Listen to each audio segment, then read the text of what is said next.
نحمده ونصلي على رسوله الكريم اما بعد فاعوذ باللہ من الشیطان الرجیم بسم اللہ الرحمن الرحیم۔ معزز سامعین و ناظرین،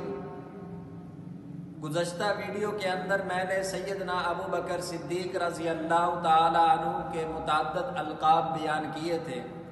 ان میں سے ایک لقب سیدنا ابو بکر صدیق رضی اللہ تعالی عنہ کا عتیق بیان کیا تھا اور دوسرا لقب صدیق بیان کیا تھا، اور ان دونوں القاب کے میں نے اسباب بھی بتائے تھے کہ عتیق کیوں کہا گیا اور صدیق کیوں کہا گیا۔ ان القاب میں سے ایک لقب صدیق، اس کی دوسری وجہ اور دوسرا سبب یہ بھی بیان کیا جاتا ہے کہ سیدنا ابو بکر صدیق رضی اللہ تعالی عنہ کو صدیق اس وجہ سے بھی کہا جاتا ہے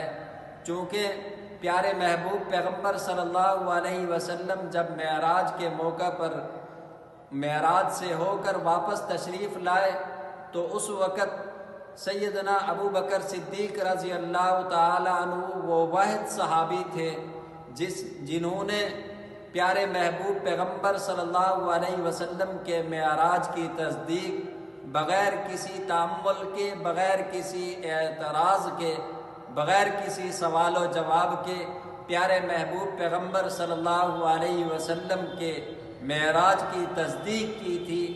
اور اسی وقت جو ہے سیدنا جبرائیل امین علیہ السلام تشریف لائے اور آ کر انہوں نے فرمایا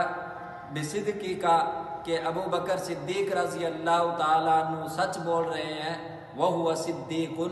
کہ وہ صدیق ہے۔ اللہ تعالیٰ جل شانہ